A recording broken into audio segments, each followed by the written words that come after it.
করেছে, কথা বলতে হবে, ঠিক কিনা?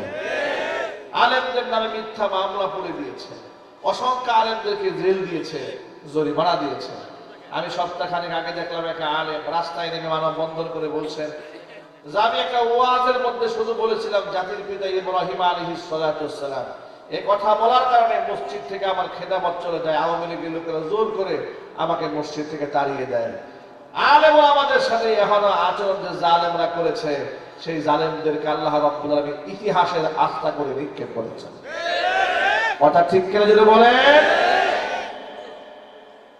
আল্লাহর কথাকে যদি আপনি গ্রহণ করেন আপনি সম্মানিত হবেন, আর যদি আল্লাহর কথা আপনি প্রত্যাখ্যান করেন আপনাকে লাঞ্ছনা গঞ্জনা এমন ভাবে পেয়ে বসবে, এটা আপনি ক্ষমতা দিয়া বন্দুকের নল দিয়া লাঞ্ছনা গঞ্জনা থেকে বাঁচতে পারবেন না। ঠিক কিনা বলেন? আল্লাহর আয়াতকে কিভাবে গ্রহণ করতে হয় ছোট্ট একটা এক্সাম্পল শোনায় আপনাদেরকে। ওমর রাদিয়াল্লাহু তাআলা আনহুর নাম শুনেছেন আপনারা? কারা কারা শুনছেন হাত দেখি তো? মাশাআল্লাহ। ওমর ফারুক রাদিয়াল্লাহু তাআলা আনহু খলিফা যখন ছিলেন রাতের বেলায় ঘুমাতেন না। রাতের বেলায় তিনি পথ চলতেছিলেন, ঘুরে ঘুরে দেখতেন কে ঘুমায় আছে, কে খেয়ে আছে আর কে না খেয়ে আছে, কেউ জুলমের শিকার হচ্ছে কিনা, মানুষের অধিকার পাহারা দেওয়ার জন্য রাতের বেলায় একাকী তিনি হাঁটতেছিলেন। এমন সময় শুনতে পেলেন একটা ঘরের ভিতর থেকে একজন মহিলার বিরহের আওয়াজ আসতেছে, বিরহের গান। মহিলা গানে গানে সুরে সুরে বলতেছিল, আরে আজকে আমার স্বামী যদি এখানে থাকতো তাহলে কতই না আনন্দ হতো। আমার স্বামী আজকে অনেক দূরে আছে, যদি অন্য কোনো পুরুষকে ঘরের বিছানায় শোয়ানো হারাম না হতো তাহলে অবশ্যই অন্য পুরুষদেরকে আজকে আমি ঘরে জায়গা দিয়ে দিতাম। জোরে জোরে কর নাউজুবিল্লাহ। এগুলা বলে বলে মহিলা বিরহের গান গাচ্ছে। ওমর ফারুক রাদিয়াল্লাহু তাআলা আনহু ঘরের বাহির থেকে আওয়াজ শোনার পরে রাগে গুসায় অগ্নিশর্মা হয়ে গেলেন। পিছন দিক থেকে দরজা লাথি মেরে ভেঙে মহিলার ঘরে প্রবেশ করে মহিলাকে যাচ্ছে তাই অপমান করলেন আর তাকে ধমক দিলেন, শাসন করলেন। মহিলারে, তুমি কি জানো না তোমাদের মহিলাদের কণ্ঠের আওয়াজ পর্দার অন্তর্ভুক্ত, আর তুমি বিরহের গানের নামে কি অশ্লীল অশ্লীল কথাবার্তা বলতেছিলে। এই কথা বলার পরে মহিলাটি বলছে, আমিরুল মুমিনিন, আমি না হয় উচ্চ আওয়াজে গান গায়ে একটা শরীয়তের হুকুমকে লঙ্ঘন করে ফেলেছি, আপনি যে আমার ঘরে পিছন দিক থেকে দরজা লাথি মেরে ভেঙে প্রবেশ করলেন, আপনি তো এই জায়গায় শরীয়তের 3টা বিধানকে আপনি লঙ্ঘন করেছেন। আপনি আল্লাহ রাব্বুল আলামিনের কোরআনের আয়াতকে আপনি লঙ্ঘন করেছেন। কোরআন শরীফের সূরা নূরের মধ্যে আল্লাহ পাক বলেন, ইয়া আইয়ুহাল্লাযীনা আমানু লা তাদখুলু বুয়ুতান গায়রা বুয়ুতিকুম হাত্তা তাসতানিসু ওয়া তুসাল্লিমু আলা আহলিহা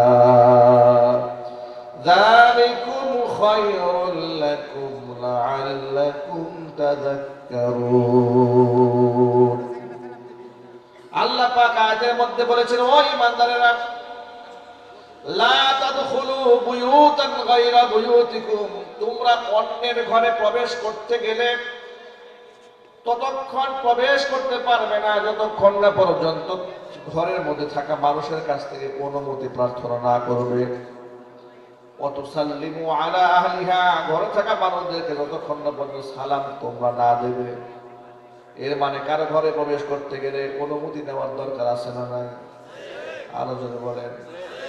হাত্তাকে আমি সন্তান হয়ে আমার মা যে ঘরে থাকে সে ঘরে ঢোকার সময় অনুমতি ছাড়া ঢোকা যাবে না, হারাম।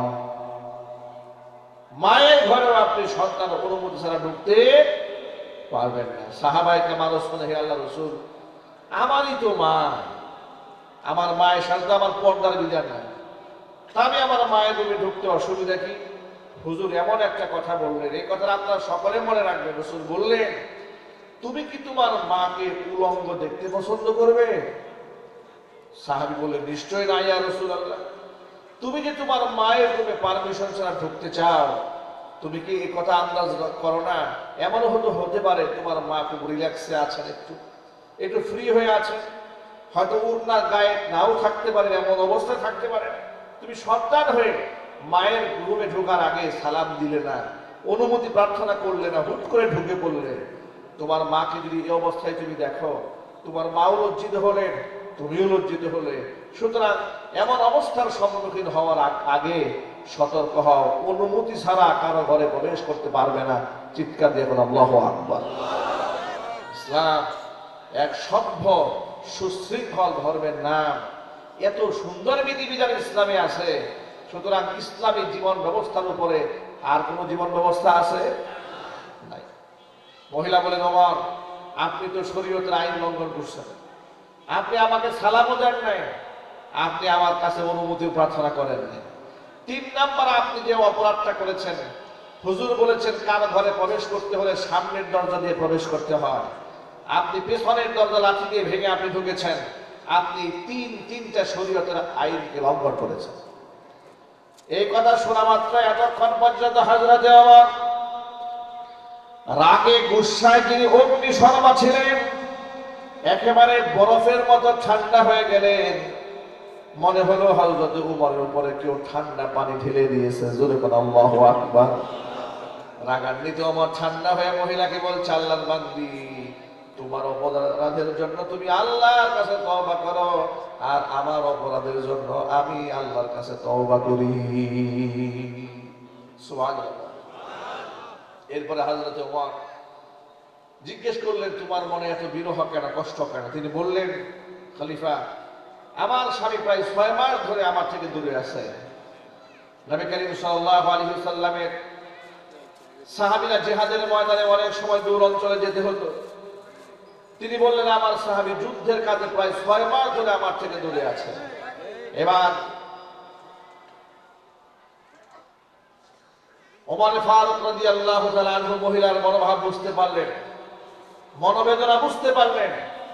তিনি রাসূলের স্ত্রীদের কাছ থেকে মাসআলা জানতে চাইলেন যে একজন নারী স্বামী ছাড়া কতদিন পর্যন্ত স্বাভাবিক জীবন যাপন করতে পারে। নিজের মেয়ে হাফসার কাছ থেকে জানতে চাইলেন, রাসূলের স্ত্রী। তখন তিনি জবাবে বললেন, একটা নারী স্বামী থেকে সর্বোচ্চ 4 মাস পর্যন্ত স্বাভাবিক অবস্থায় দূরে থাকতে পারে, এর থেকে বেশি দূরে থাকতে পারবে না। তাহলে তাকে মেন্টালি প্রেসার পড়বে, শারীরিক টর্চার হবে তার উপরে। তখন হযরত ওমর ফরমান জারি করলেন, রাষ্ট্রীয় আইন জারি করলেন, আজকের পর থেকে আমার খেলাফত স্টেটের ভেতরে কোনো ব্যক্তি স্ত্রীর কাছ থেকে 4 মাসের ঊর্ধ্বে লম্বা সময় নিয়ে বাড়ির বাহিরে থাকতে পারবে না। রাষ্ট্রীয়ভাবে নিষেধ করে দেওয়া হলো। চিৎকার দেবেন আল্লাহু আকবার। আমার প্রবাসী ভাইরা এই পয়েন্টটা মনে রাখবেন। অনেক সময় প্রবাসী ভাইরা স্ত্রীকে দেশে রেখে বছরের পর বছর, 5 বছর, 7 বছর, 10 বছর ধরে বাড়ি আসে না। এরকম হয় না ভাই? অনেক সময় স্ত্রী পরকীয়া করে আরেকজনের সাথে পালায়া যায়। নাউজুবিল্লাহ বলেন। এই ক্ষেত্রে শুধু মেয়ের দোষ না, অবশ্যই সে অন্যায় করে, অপরাধ করে।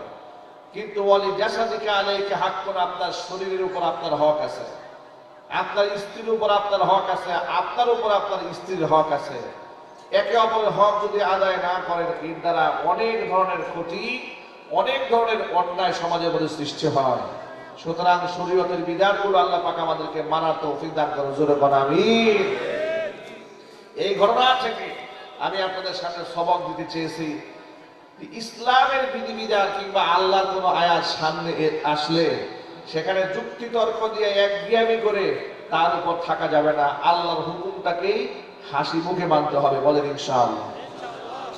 এবার আপনারা জবাব দিয়ে বলেন তো, আমার মায়েদের জন্য, বোনদের জন্য, মেয়েদের জন্য পর্দা করা সুন্নত না ফরজ?